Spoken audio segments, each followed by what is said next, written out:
আসসালামু আলাইকুম।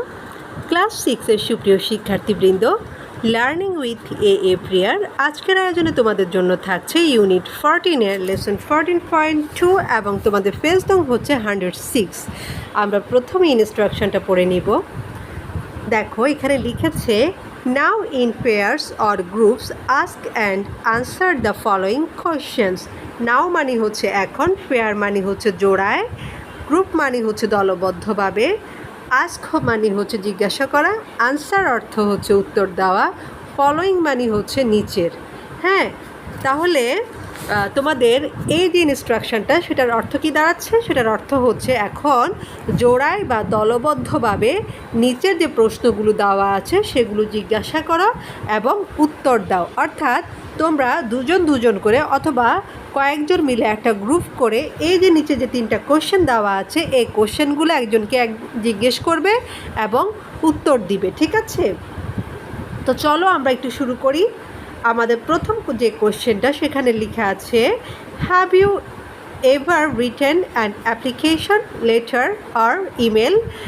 Have you ever মানে হচ্ছে মানে কখনো কি করেছো, অর্থাৎ কখনো কি তুমি কোনো অ্যাপ্লিকেশনের বাংলা হচ্ছে দরখাস্ত, লেটার মানে হচ্ছে পত্র, আর ইমেল তো ইমেলই।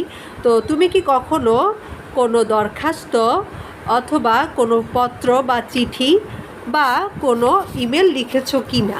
হ্যাঁ, তো আমরা কিন্তু আমাদের প্রাত্যহিক জীবনে এই কাজগুলো কিন্তু করে থাকি। আমরা হয়তো বা আমাদের কোনো প্রয়োজনে আমাদের প্রধান শিক্ষকের কাছে অ্যাপ্লিকেশন বা দরখাস্ত লিখে থাকি, অথবা যে কোনো একটা ব্যাপারে আমরা কিন্তু আমাদের বন্ধুদেরকে কী করি, পত্র লিখে থাকি অথবা ইমেল করে থাকি, তাই না? এটা আমরা প্রায় সময় করে থাকি। তো এটার আনসারটা কিন্তু আমরা ইয়েস দিতে পারি। ঠিক আছে, যে আনসারটা কীভাবে লিখবে আমি একটু দেখিয়ে দিচ্ছি।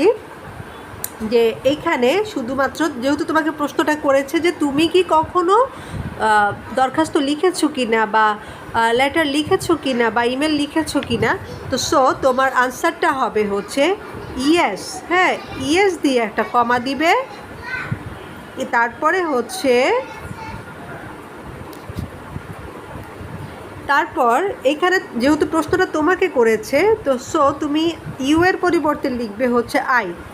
ইয়েস আই, আর ওই যে হ্যাভ যেটা আছে এখানে, এই হ্যাভটা এখানে নিয়ে আসবে। ঠিক আছে, ইয়েস আই হ্যাভ রিটেন, এরপরে রিটেন থেকে এই পুরা লাইনটা একসাথে দিয়ে দিবে। আমি আরেকবার একটু ছোট্ট করে দেখিয়ে দিচ্ছি, যেহেতু এখানে লেখাটা বড় হয়ে গিয়েছে।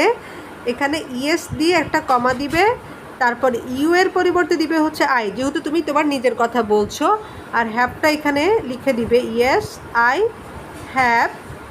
হ্যাঁ, এরপর এই যে পুরো অংশটা, হ্যাঁ এই পুরো অংশটা এখানে এভাবে করে লিখে দিবে, দ্যাটস ইট।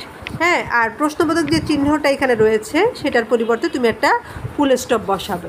তো তাহলে তোমার পুরো লাইনটা হবে ইয়েস আই হ্যাভ, হ্যাঁ রিটেন, এভাবে ইয়েস আই হ্যাভ রিটেন, তারপরে হচ্ছে অ্যান অ্যাপ্লিকেশন লেটার আর ইমেল। ঠিক আছে, এরপরে হচ্ছে একটা ফুল স্টপ দিয়ে দিবে, তাহলে তোমার এই নাম্বারের উত্তরটা কমপ্লিট। এরপরে বিতে কি লিখেছে দেখো, বিতে লিখেছে হচ্ছে do you send and receive text messages on your phone. Send মানে হচ্ছে পাঠানো, আর রিসিভ মানে হচ্ছে গ্রহণ করা। অর্থাৎ তুমি কি তোমার ফোনে কখনো কোনো মেসেজ আদান প্রদান করেছো কি না, অর্থাৎ তোমার কাছে কেউ মেসেজ পাঠিয়েছে কি না, হ্যাঁ বা তুমি কাউকে পাঠিয়েছো কি না সেটা জানতে চাচ্ছে। তো সেটা তোমরা অবশ্যই সবাই করে থাকো, তোমরা তোমাদের বন্ধুদেরকে বা অন্য যে কাউকে কিন্তু মোবাইলের হোয়াটসঅ্যাপ বা মেসেঞ্জারে কিন্তু মেসেজ লিখে থাকো, হ্যাঁ টেক্সট করে থাকো।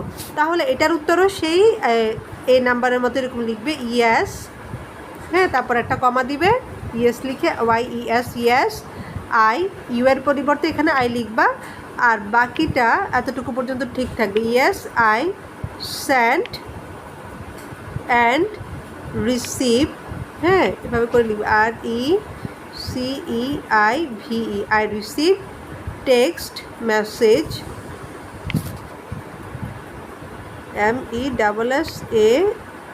MESSAGES মেসেজেস অন, এখানে যে ইউর বললো তোমাকে প্রশ্ন করেছে তোমার ফোন, তুমি যেহেতু নিজের কথা লিখছো সে তখন লিখবে হচ্ছে মাই ফোন, ঠিক আছে, মাই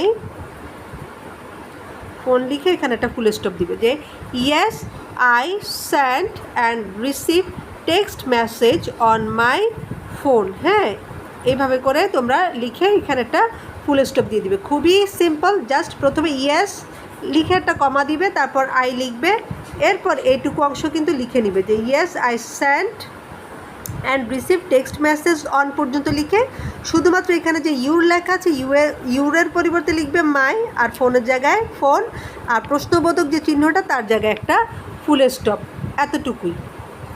আমি আরেকবার বলছি, দেখো একটু মনোযোগ দিয়ে খেয়াল করলেই তোমরা পেরে যাবে, খুবই ইজি একটা ব্যাপার।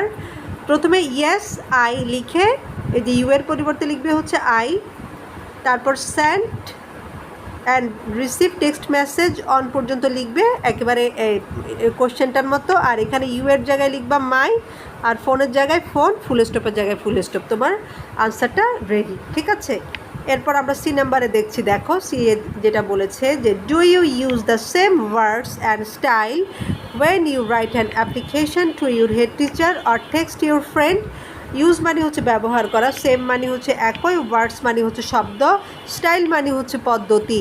হ্যাঁ, তো দেখো তুমি কি একই শব্দ এবং পদ্ধতি ব্যবহার করো যখন তুমি তোমার হেড টিচারের কাছে কোনো আবেদনপত্র বা দরখাস্ত লিখো, অথবা তোমার বন্ধুকে যখন টেক্সট করো, অর্থাৎ বন্ধুকে টেক্সট করার ক্ষেত্রে এবং প্রধান শিক্ষকের কাছে আবেদনপত্র লেখার ক্ষেত্রে তুমি কি একই শব্দ এবং একই স্টাইল ফলো করো কি না সেটা জানতে চাচ্ছে। এটা অবশ্যই আমরা করি না, তাই না?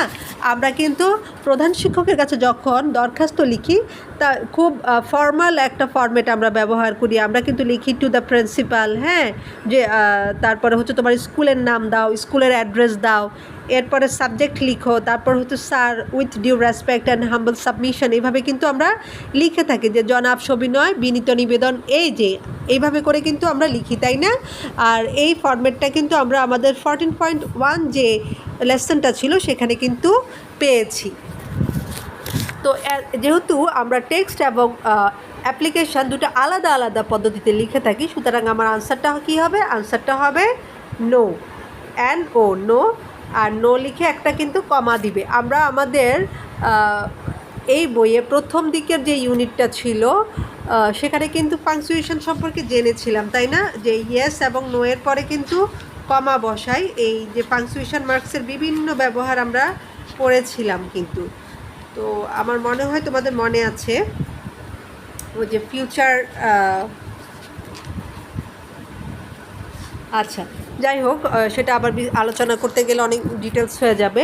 তাহলে দেখো নো দিবে, নো দিয়ে যেহেতু নিজে উত্তর দিচ্ছ তাহলে ইউ এর পরিবর্তে লিখবা আই, এরপরে হচ্ছে ডু নট, হ্যাঁ, বা আই ডোন্ট, এভাবে করে লিখবে নো আই ডোন্ট ইউজ। হ্যাঁ, এই যে এবার এখান থেকে সবটা তুমি দেখে দেখে দেখে দেখে লিখে নিবে, এই যে বাকিটা, ঠিক আছে। ইয়েস আই ডোন্ট থেকে, হ্যাঁ, ইয়েস আই ডোন্ট এতটুকু লিখবে, লিখে ইউজ থেকে এ ফ্রেন্ড পর্যন্ত তুমি লিখবে, তবে এখানে মাঝে মাঝে একটু বদলানো লাগবে, সেটা একটু বলে দিচ্ছি আমি। দেখো নো আই ডোন্ট এতটুকু লেখার পর লিখবে I don't use the same words and style when, এখানে ইউ এর পরিবর্তে লিখবে হচ্ছে I write an application to, আবার এখানে ইউ এর পরিবর্তে লিখবা হচ্ছে my, okay, my head teacher আর টেক্সট মাই ফ্রেন্ড, আর ফুল স্টপের জায়গায় এখানে কমার পরিবর্তে একটা ফুল স্টপ বসবে।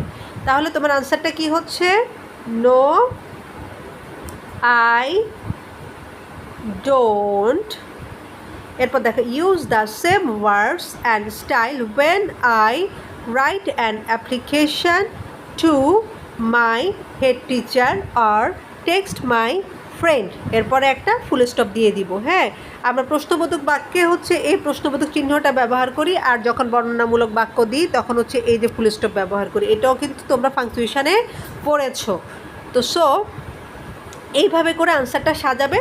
তোমাদের প্রশ্ন থেকেই হচ্ছে ম্যাক্সিমাম ওয়ার্ডগুলো তোমরা লিখবে, জাস্ট যেখানে যেখানে একটু চেঞ্জ করা দরকার সেখানে চেঞ্জ করে দিবে। যেহেতু প্রশ্নটা তোমাকে করেছে সেজন্য প্রশ্ন করার ক্ষেত্রে ইউ ব্যবহার করেছে, এবং আনসারটা যেহেতু তুমি লিখছো এবং তোমার নিজের ব্যাপারে লিখছো সেজন্য আই অথবা মাই যেখানে আয়ের দরকার সেখানে আই ব্যবহার করবে, যেখানে মায়ের দরকার সেখানে মাই ব্যবহার করবে। এইভাবে করে কিন্তু তুমি তোমার আনসারটা সাজিয়ে নিতে পারো।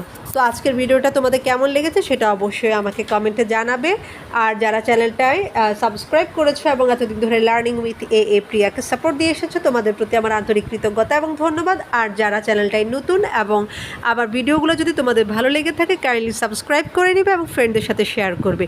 আর আরেকটা ঘোষণা, তোমাদের মধ্যে কেউ যদি আমার কাছে অনলাইন কোর্স করতে ইন্টারেস্টেড হয়ে থাকো সেটা অবশ্যই কমেন্টে জানাতে পারো অথবা আমাকে ইমেল করতে পারো, আমি তোমাদের সাথে যোগাযোগ করে নিব।